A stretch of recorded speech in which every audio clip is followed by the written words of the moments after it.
Hey everybody, so today we're going to be continuing our study in the book of Ruth. Now before we get started in chapter 3, let's just take a second to give a quick overview of chapters 1 and 2. So in chapter 1 we see that a man named Elimelech took his family from the land of Bethlehem to the pagan land of Moab. Now, they did this to escape the famine that was in the land of Moab, but as a result, it seems like God's hand was against them for turning from the land that God had called them to into a foreign land with pagan, ungodly people. Now, while there, Elimelech and his two sons die. Now, Naomi, his wife, is left with his two daughters-in-law. One of them leaves her. The other one, Ruth, says, "Where you go, I will go. Where you live, I will live. Your people will be my people, and your God will be my God." So Ruth chooses to stay with her mother-in-law. Now, after this, we see that they go into Bethlehem. They return, and while they are there, they end up going into Boaz's field. Now, his field was there, but it was not a random happenstance. God had guided their life to go into Boaz's field, and he ended up providing in some ways for them. And now we will be continuing this, seeing how Boaz will look after and be helpful to them in chapter 3.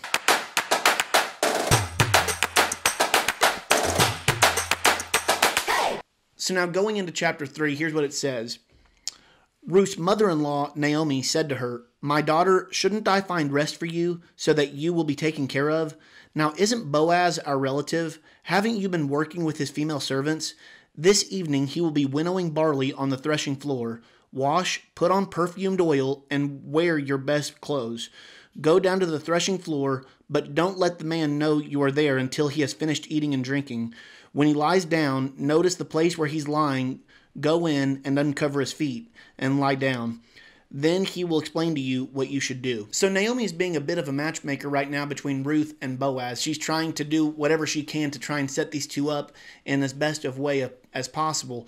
Now, with this, she tells her, to wash, put on perfumed oil, and to make herself as presentable as she can. Just like in today's society, you want to look your best to the opposite person that you're trying to attract. And so she was telling her, put on your best clothes, put on new clothes.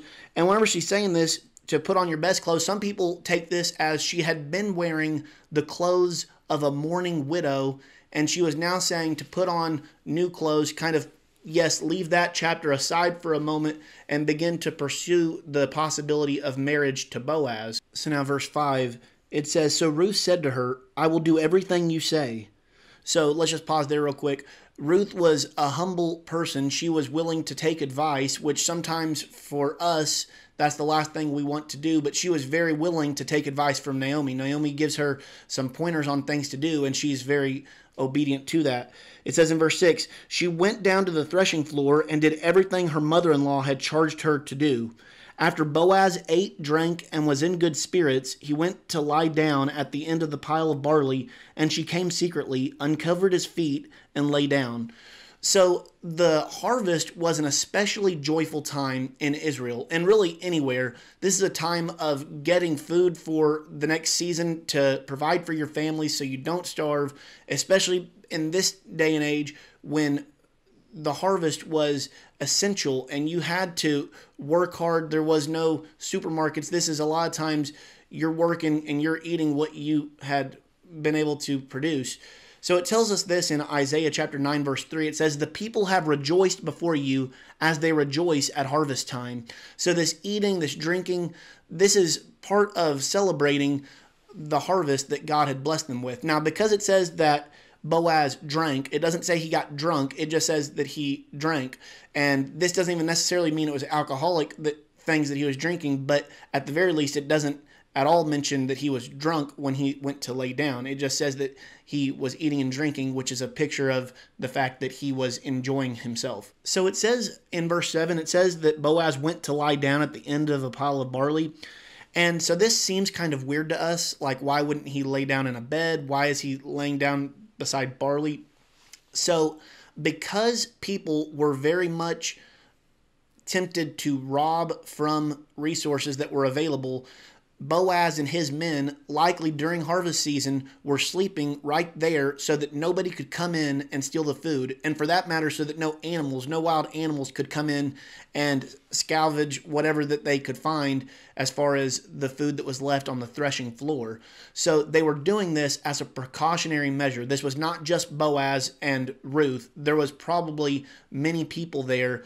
And whenever they were doing this, they were doing it to protect from intruders stealing their hard-earned produce. Now, with this, what is threshing, people might ask. So threshing is the act of whenever you collect the grain, they would need to separate basically like the husk or the stalk from the grain. And sometimes they would have animals tread over it. Sometimes they would beat the stuff themselves. And ultimately, what would be left is the stalk and the grain would be separated. So then what they would do is they would throw this, what is left, into the air, and oftentimes the stalk would get caught up in the wind and would go away. The grain would be heavier and it would fall straight down to the ground. And this would be an easier way for them to separate what was left. So it says in verse 8, "At midnight, Boaz was startled, turned over, and there, lying at his feet, was a woman." Now, possibly the reason he woke up is because she uncovered his feet, and in the coolness of the night, he was a little bit uncomfortable. He wakes up, he sees this woman. Now, in 21st century modern reading of this, people have tried to make this into some type of sexual encounter. The Bible is clear that Boaz and Ruth were righteous people. They were not trying to do anything that would be unseemly in God's eyes right here. This was a gathering of people. People were there with their families at the threshing floor. And so this is not in any way an indecent proposal. This was an act of submission that Ruth was basically saying to Boaz, I want to come under your leadership. And so she didn't come by his head, she came by his feet. This is a humble way of her projecting herself as being a humble servant toward Boaz. So there was nothing indecent or dirty about this. This was a beautiful act of Ruth showing herself to be in submission to her hopeful redeemer, who was Boaz. And this should be maybe a picture for us of there's no safer place for us to be than at the feet of Jesus. God has offered us a life worth living through Jesus Christ. And the fact is the safest place that we can be is at his feet. And he will redeem us. He can protect us and guard us against whatever might come our way. The same way that Ruth was coming to Boaz on multiple levels, but if for no other reason, for protection and because she hopefully would learn to love him, we should come to Jesus because not only can he save our souls from death, but because he's the only one who's truly worthy of our worship. So it says in verse 9, "So he asked, 'Who are you?' 'I am Ruth, your servant,' she replied. 'Take me under your wing, for you are a family redeemer.'" So Ruth was seeking Boaz to be the human expression of the divine covering that was alluded to by Boaz in chapter 2, verse 12, where he says, "May the Lord reward you for what you have done, and may you receive a full reward from the Lord God of Israel, under whose wings you have come for refuge." So oftentimes in the Bible, it is spoken of as coming under God's wings as an act of protection and guidance from God. And here, Boaz is basically being the human representative of what God was accomplishing in this situation. And then it says in verse 9 of chapter 3, "I am Ruth your servant," she replied, "take me under your wing." So Ruth was again calling further to be under the leadership and guidance of Boaz. So just a few verses that can kind of show us this more fully, and there's a lot, but Psalm 91:4 says, "He will cover you with his feathers, you will take refuge under his wings." Now, Matthew 23:37, a famous verse, it says, "Jerusalem, Jerusalem, who kills the prophets and stones those who are sent to her. How often I wanted to gather you together as a hen gathers her chicks under her wings, but you were not willing. So the fact is that God is willing for each of us to come under his wings, under his guidance, under his protection. But the fact is sometimes people are not willing.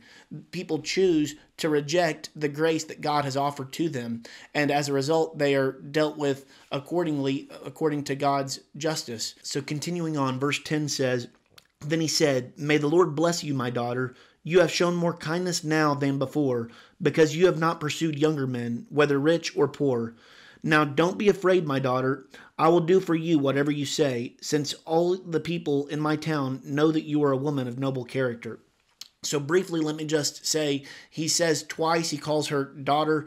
It's pretty obvious that Boaz is a decent amount older than Ruth. Earlier, he states the same basic concept, that she is considerably younger than him. So he is both humbled and a bit taken aback that she would be willing to pursue him. So the law of Moses required that if a man died childless, a close relative was supposed to marry that woman and have children, thus perpetuating the deceased man's name and lineage. It would be a huge shame and scornful position if a man died without children and then nobody took up that mantle to help him perpetuate his family line. So sometimes in the Bible, when it says that they blotted out their entire family line and stuff like this was not just an act of judgment on that person, but the whole lineage, because it's saying that you will not have any more descendants.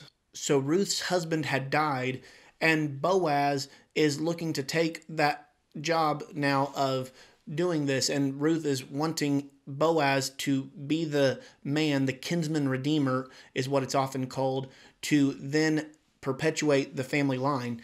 But what sticks out to me, and if you have your Bible by you, I might encourage you to underline this. I have it underlined in my Bible, where it says this: "All the people in my town know that you are a woman of noble character." That's verse 11. All the people in my town know that you're a woman of noble character. Now, Ruth was not walking around with a sign that said, "I am a woman of noble character." She didn't do that. But she exemplified a Proverbs 31 woman.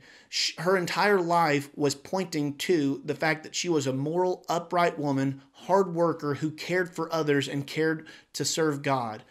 And I can't think of a better picture than for us to think of if somebody was to ask, hey, does this person love the Lord? Does this person serve Christ? Does this person seek to help others? That we wouldn't have to post every day on social media or tell everybody about how much we're doing, but that they would see in our life and in our words how we are doing things for Jesus. Now, if somebody's doing things to be seen by others, the Bible tells us that is their reward. If they're doing stuff just so other people see them, or if they're doing things and then bragging about it just so other people can give them a pat on the back or a like on Facebook or whatever, the Bible tells us that that is their reward. But oftentimes when we are doing things for the Lord, maybe it's in an unseen or unnoticed way as far as we seem to think of it. For starters, God sees it, and that's what really matters. But besides that, other people are oftentimes noticing what we don't think anybody seems to care about. And that's how they could say that the whole town knows that Ruth is a woman of noble character. And so for us, if we were to ask people in our lives, are they a noble person? Are they living an upright life? I hope that they would say yes. Now, oftentimes those that are living the godliest life might be the most humble to say, well, I fall short here and there.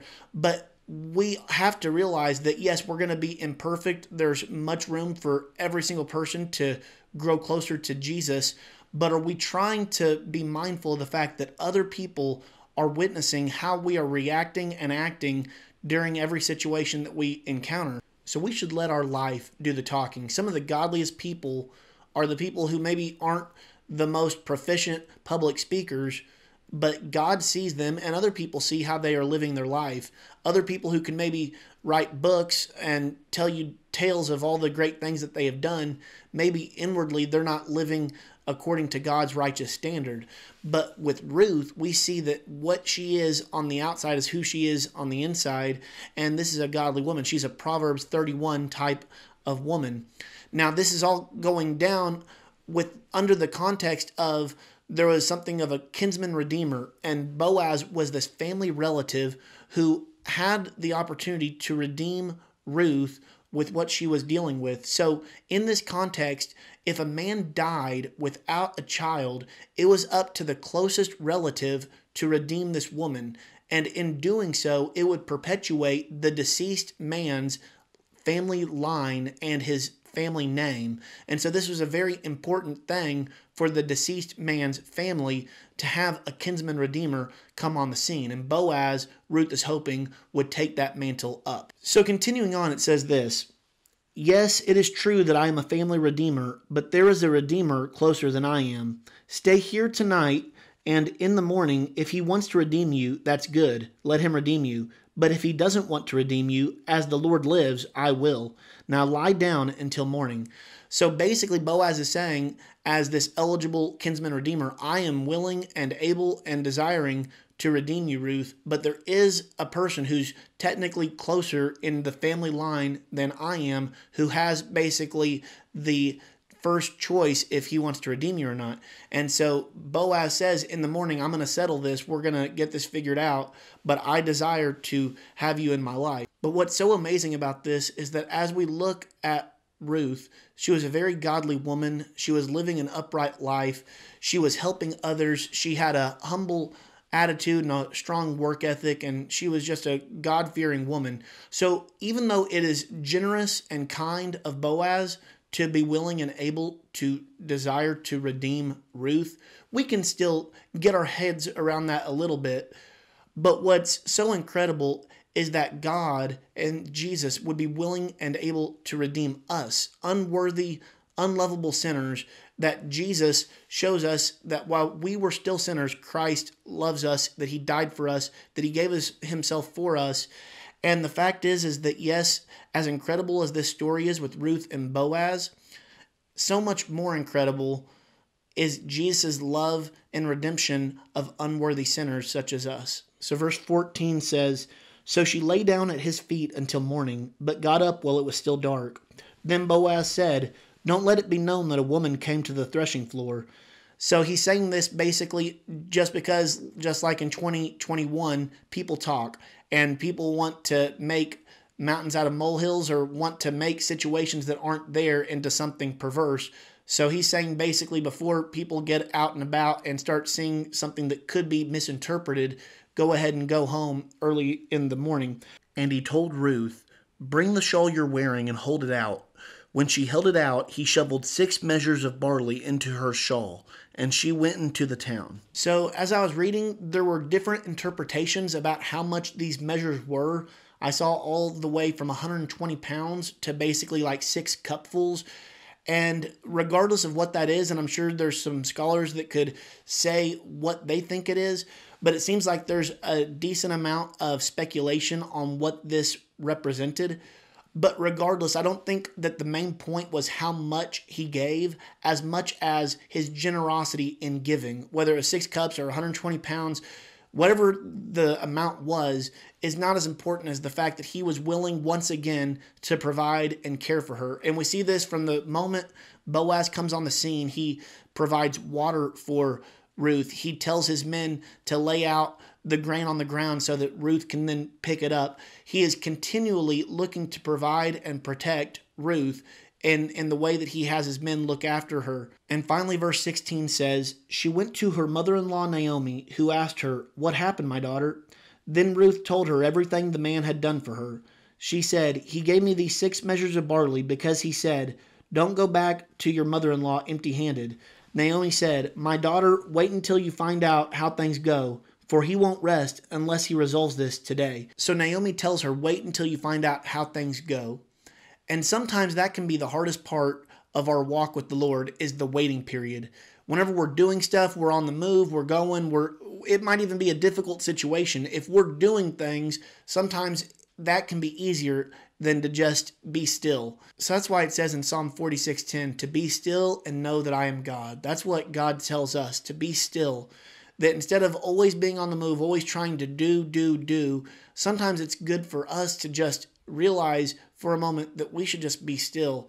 Now, this does not mean that we should be lazy or that we should not seek God or do things productively, but there reaches a point where all the human efforts have been done and we have to rely on God. And that should be our first, middle, and last instinct, is to always rely on God.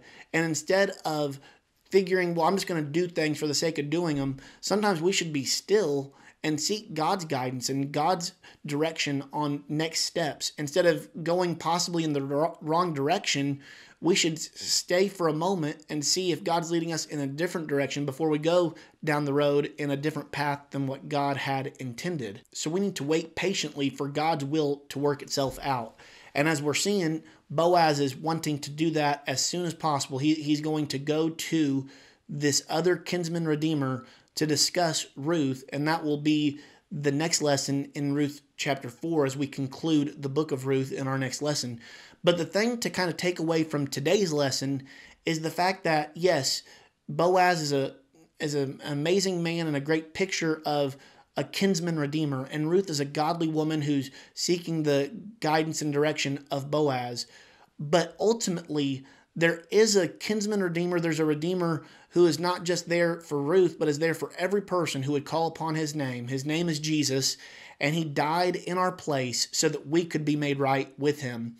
John 3:16 says, "For God so loved the whole world that he gave his one and only Son, that whoever believes in him should not perish, but have everlasting life." And that's God's desire, is that each of us would call upon his name, that we would be under the protection, under the wing of divine protection that God offers to us, and that we would be led in his will each day of our life. So as we continue in the book of Ruth and as we conclude in the next lesson, I pray that this would be a blessing to you, and I pray that until then you would go forth and serve the Lord.